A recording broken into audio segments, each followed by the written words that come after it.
আসসালামু আলাইকুম এভরিওয়ান। আশা করছি সবাই ভালো আছেন। অনেক দিন যাবতই চিংড়ি ফ্রাই খেতে ইচ্ছে করছিল, তাই মা আমাদের জন্য অল্প কিছু চিংড়ি রেখে দিয়েছিল। বিকেলের নাস্তার জন্য আমরা চিংড়িগুলো ফ্রাই করেছিলাম। এই চিংড়িগুলোকে অল্প কিছু মশলা দিয়ে মেরিনেট করে রেখেছিলাম, যেমন অল্প একটু জিরা, অল্প একটু রসুন এবং অল্প একটু আদা দিয়ে এটা মেরিনেট করে রেখেছিলাম। সাথে দিয়েছিলাম লবণ, যার কারণে পানিগুলো ঝরে গিয়েছিল। এরপর এটা ভালোভাবে ম্যারিনেট হয়ে যাওয়ার পর এটাতে অল্প একটু চালের গুঁড়া মিশিয়েছিলাম। চালের গুঁড়া মেশানোর কারণে এটা একটু মাখা মাখা হয়েছিল, যার কারণে ব্রেড ক্রাম্বগুলো চিংড়ির গায়ে একদম লেগেছিল।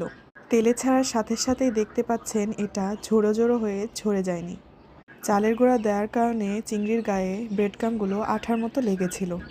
চিংড়িগুলোকে ডুবা তেলে ভেজেছিলাম, একটু সময় নিয়ে ভেজেছিলাম, যার কারণে চিংড়ির ভেতরটাও খুবই নরম ছিল এবং উপরের জায়গাটা একদম ক্রিস্পি হয়েছিল।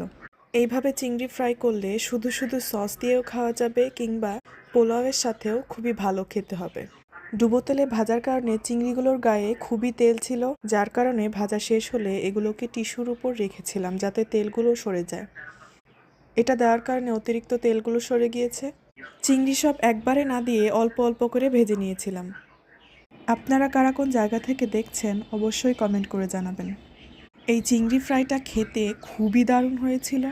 ভিডিওটা যদি ভালো লেগে থাকে তাহলে অবশ্যই লাইক, কমেন্ট, শেয়ার এবং সাবস্ক্রাইব করবেন। আল্লাহ হাফেজ।